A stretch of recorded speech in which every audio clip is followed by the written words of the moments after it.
Welcome to Beyond Bacalhau, Cracking the Portuguese Business Code by Raquel Batista. So, first of all, some important details about the podcast. It's going to be more or less 30 minutes because I think that's the ideal timeline for people to really engage in content and not sleep when they're listening to something a bit complex. I decided that I was going to make it available every Tuesdays at 8 a.m. I wanted to give you a rundown about all the subjects that we will be covering, so that you know if this is something that may interest you or not, or if there's a specific topic that it is more useful to you. So, of course, in all my socials before the coming out of the episode, I will let you know what the theme is or who the guest is. And of course, if you have anything, any subject, any doubt, anything that you would like us to cover, it's very simple. So just reach out, communicate through socials, through email, whatever it is, and let us know, because I will try my best to explore that subject so that, you can have a safe and prosper business here in Portugal. So one of the things that I think should be in the beginnings of this podcast is, of course, the basic charges for running a business in Portugal, and this because there's a lot of differences between the taxation and the charges that are weighing upon a business here in Portugal. There's social security, there's taxes, there's insurances, there's medical exams that you have to know, so labor, medicine, and there's a lot of different things that can make or break business if you don't consider them. So basically, I will do a rundown of all the charges, so taxes and costs that you have to consider for your future business. And this is something that you really want to know if you want to have, clarity, and you have to include this in your business case, in your business plan, because this is a given. There's no way around it. You are going to pay taxes and you are going to pay social security, so you better prepare for it, okay? The other thing that I think it's important, and yes, I am looking down because I don't have the memory to know everything that I need to say, is the basic elements to start a company. So what are the basic pieces that we need to create a company? And this is something that I do when I create companies for my clients. Is I'll give them a form to fill with all the information that I need, but then I go over every item on the list, because it's important to know why we need that information, and why that information is required, whether it is beneficial ownership, whether it is the share capital, the managers, whatever it is. People need to know where that information is going and why that information is relevant. And within each one of those elements, there are things to consider. So, for instance, the name, something that may look as simple or appear simple as the name of the company, it's not as simple, because there are three ways that you can choose a name for the company. I won't give away much of the content. So, and some ways are make the process of authorization faster than others.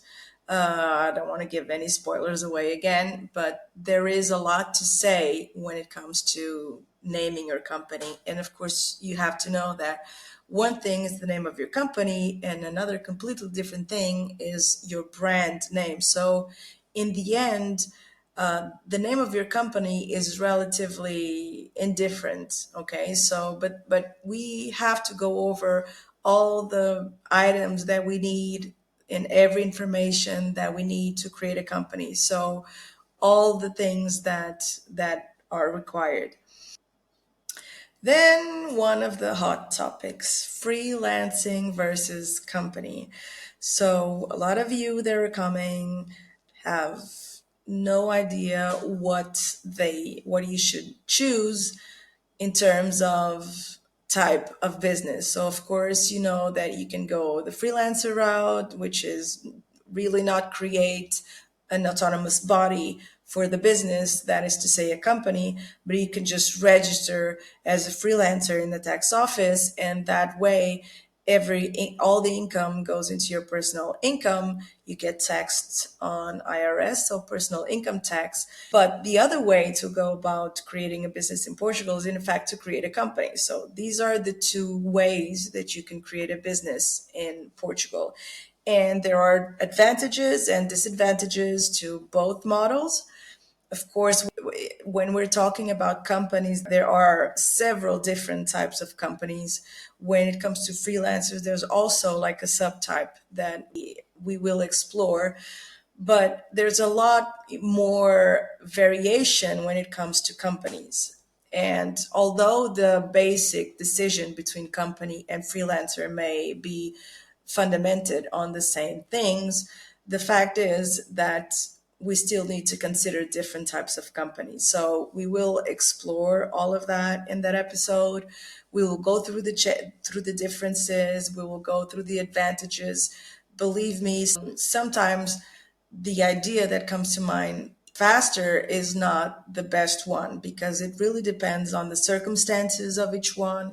It depends also if you want to go into a business solo or with other person. So there's a lot to consider there. Then I would also like to tell you a little bit about the Portuguese business culture. And this is a subject that I talk a lot about in my talks and in my monthly residency in the Good Morning Portugal show, because it may not seem that it is important, but it is one of the most fundamental things to consider when you are creating a business here, because the Portuguese culture looks at a business in a very particular way and in a very different way than, say, the United States or the UK or probably other countries. So it has to do with the fact that we are a very ancient country. We have business that are over 500 years old, okay?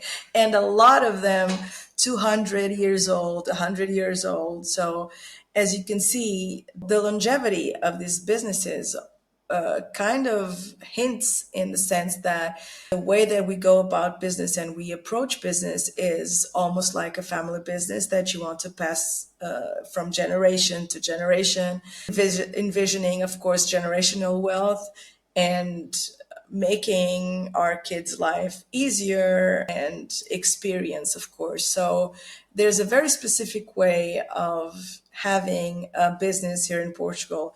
A lot of things to consider, even when you're negotiating with someone in Portugal. Something as simple as talking about money, talking about fees, it's very different. Something like service levels, very different when it comes to Portugal. And I'm sorry to say so, but it's reality and we have to face it as such. So if you are very used to have like an instant service answer, that is not going to happen here in Portugal. And you have to take that into account when it comes to knowing what you're getting into.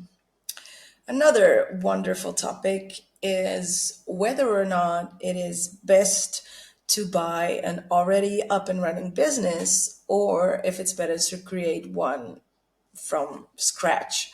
So it is possible, of course, to buy an up and running business, and that's how my business brokerage part of the business came to be, because people started asking help to sell their businesses or to buy businesses because they were coming over and they really didn't want to start something from scratch. They wanted to start the activity right away. And so, of course, when you buy a business or there's a trespass or something like that, and we will go over all of those things.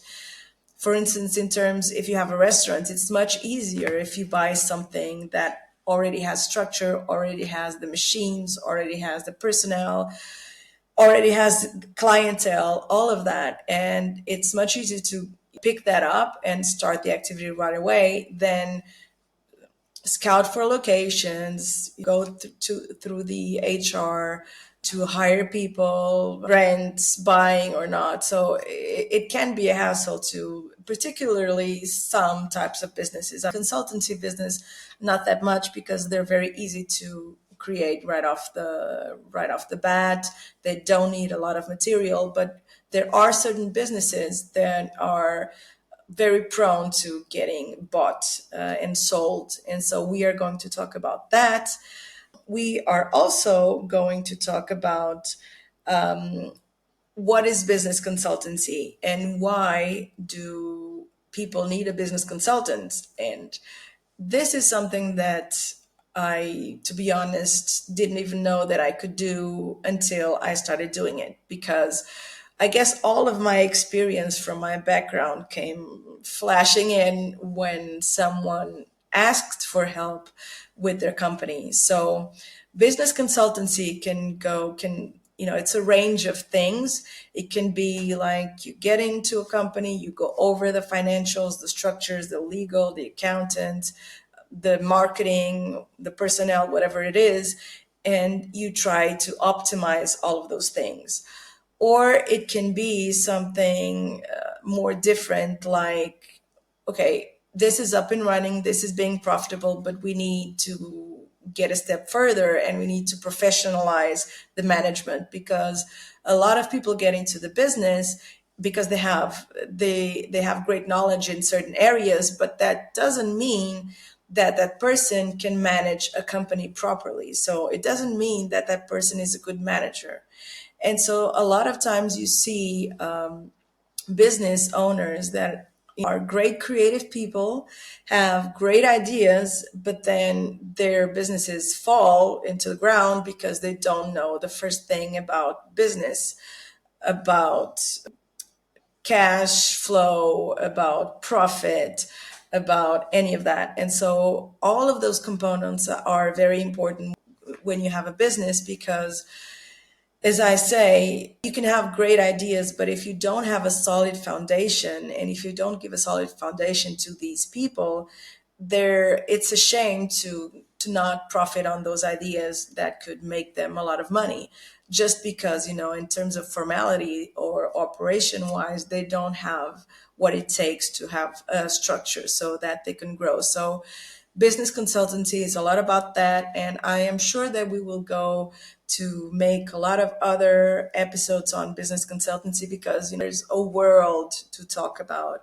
There's a world to talk about when it comes to better managing, to optimizing something as simple as meetings. And coming from a business background, I will tell you, I am like the first person hating meetings, because we used to have like 30 people in the meetings. It was like at the end of that hour, we hadn't gone through anything, we hadn't advanced on anything, we hadn't decided anything. So there is a proper way to conduct a meeting and to prepare a meeting, and there is a crappy way to do that. And so there's a lot of time that you can waste if you don't know how to conduct or prepare or even close a proper meeting. And as we all know, time is money. And so half an hour of an unuseful meeting is half an hour of time that you could be spent thinking about business or bringing clients in. So it's very important to consider that. Now, another topic that I really want to approach is cost optimization, because this is a very important part in terms of making your business solid and making it possible to thrive and to be a profitable business. So sometimes people are not aware of all the tools that exist to optimize a business, whether it is the way that you go about your taxes, whether it is deductions that you are not aware of, grants, European grants that you can use and that you don't know, even payments that you can be making through the company. And if you're not, you're wasting money because you're wasting tax benefits when it comes to Social Security and IRS. So there's a lot of ways that you can optimize the turnover of your company. And so that's something that we will also approach because I think that is very necessary. And finally, business strategy. So, business strategy is something that can be applied when you don't have a business, when you already have a business and you want to expand or grow, or if you're an investor, okay, and you want to build what is now called a portfolio life. You can have a number of different businesses in different areas, but you need strategies. You need a path forward. You need to think about your business. And one of the things that people nowadays don't do, unfortunately, is save a time in their week or in their day to think about their business. And the best way to do that is just to get out of the office or the home office or whatever it is and take a walk. That's how sometimes the great ideas come about. So sometimes that's what I do when I go to the gym. I just come walking back home because the walking, in terms of the way that your body works, is a very nice way to make your brain work really well. Besides, there's no other factors that will steal your attention. There's no TV, no other person that you need to communicate with. So that's a nice idea when you want to have great ideas for your business. But business strategy is absolutely an integral part of any business that grows. And you can see we have historical examples of that, like Kodak and other companies that didn't open their eyes when the market started to shift. And the old saying, adapt or die, is very, very true. And still to this day, I think there are a lot of businesses that haven't woken up about where they are. And they really should start to think about their businesses out of the box, because especially now, because of the speed of technology and because of the multiplying factor of how the new things are coming up, it is essential to think about your business in a future perspective. Is it going to be useful in the future? Is it going to be replaceable? And if it is, you really have to consider something else, because in the next 2 years, 3, 5 years, this is going to be a completely different ecosystem. So that is also something that I think we need to talk about. And my guests. I am thinking about doing a podcast with a theme and then another one with the guest and theme, guest, theme, guest, because it's a nice way to make it more dynamic, to bring more information to you, and to also not be so technical that it puts you off, or that you think that you have to be in a given state of mind to understand everything. Well, first of all, I want this podcast to make everything simple. And as I said before, you know what you're doing when you can explain it to a 4-year old. So I am going to try to make everything very simple. And once you realize the structure and once you understand the reasoning behind everything, not only do you understand it, you will fix it in your mind, you will remember, and it will become an integral part of your philosophy when you're doing business. But my guests are going to be, I would say most of them actually are my clients, funny enough. Others are partners that I work with or people that I've encountered that are really great and phenomenal, and I think have a lot to say and a lot to contribute, and maybe are useful to your business. So I want to bring all of those. I will let you know, no spoilers, but I will progressively let you know who these guests are. I haven't talked to everyone yet. So if anyone out there is thinking that, yeah, why didn't she ask me yet? There's still time, because I've talked to about 2, 3 people. I have a 10 guest list. Okay. So don't worry. I'm sure that I'm considering you. I just haven't gone around to talk to you. So, all in all, these are the plans for this podcast.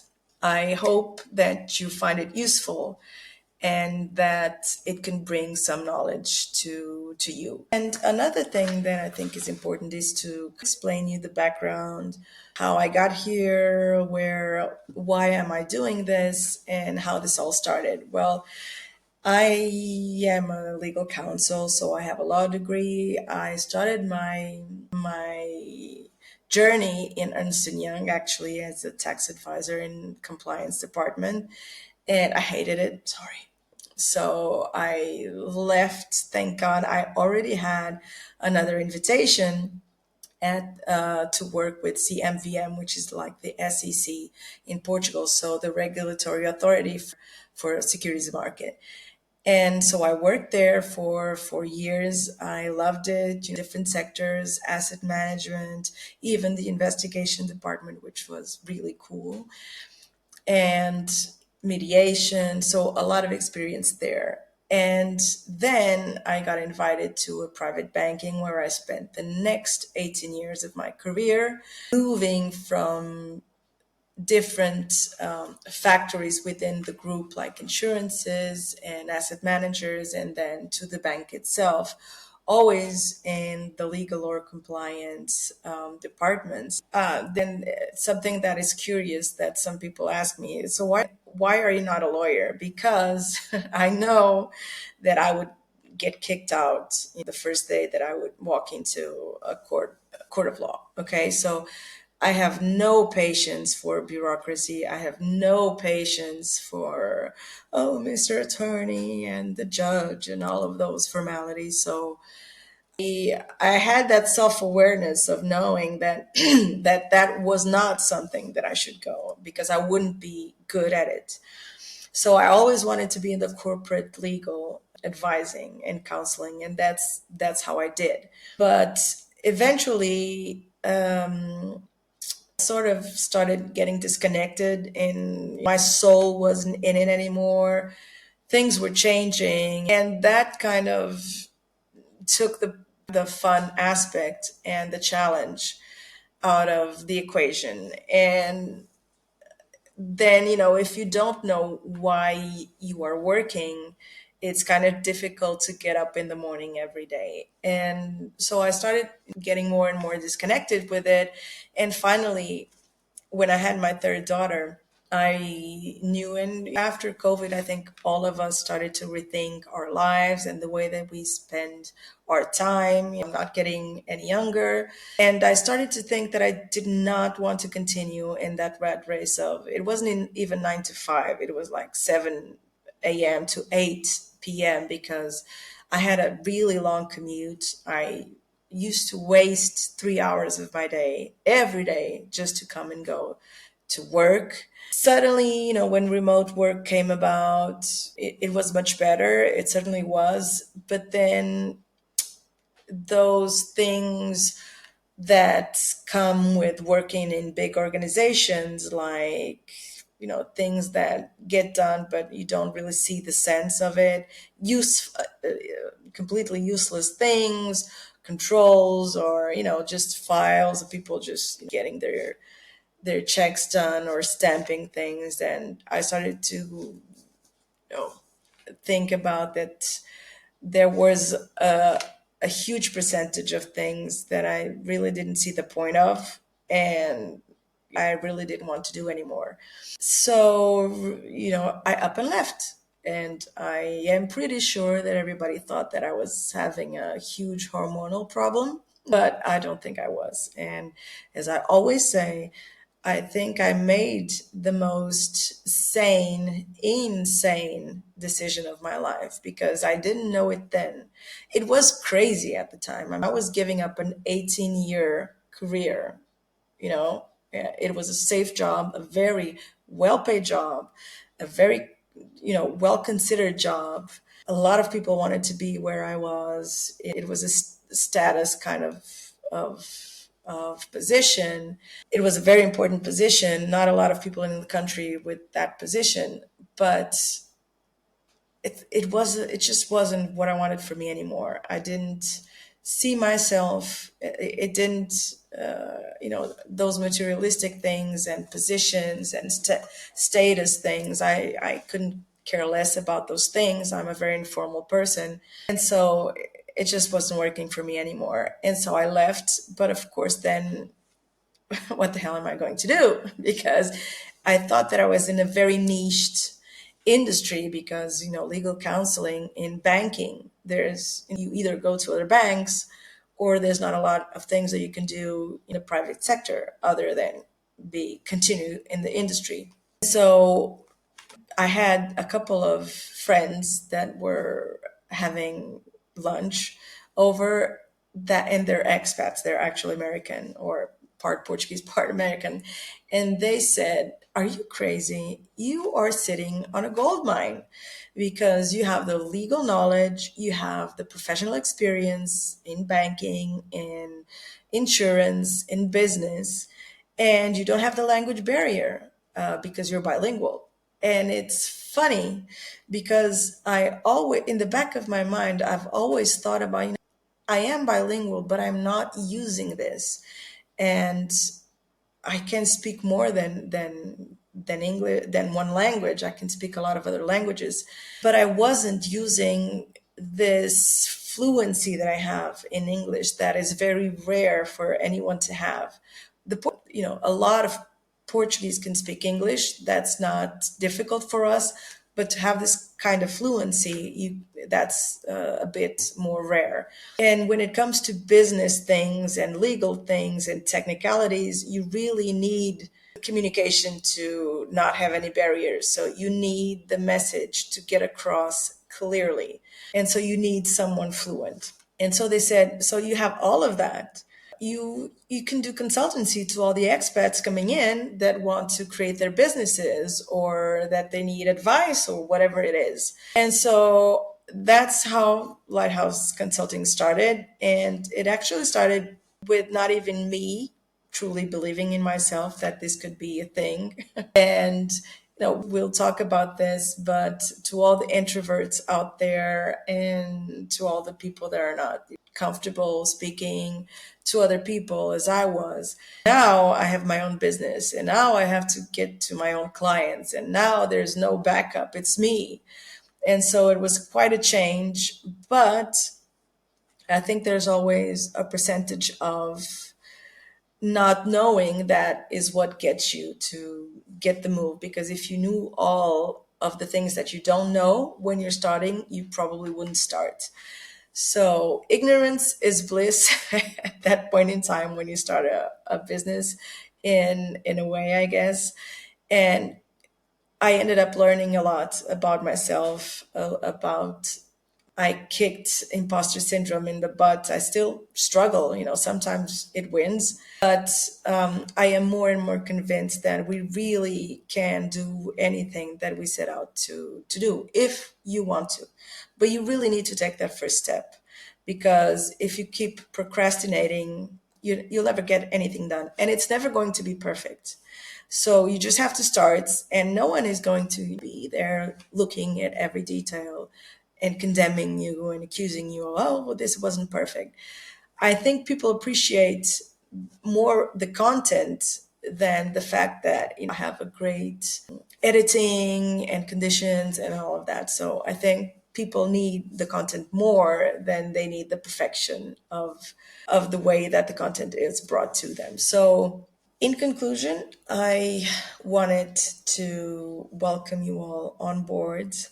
I would like to ask all of you to give me any ideas, any topics that you'd like me to talk about, people that you'd like me to talk with.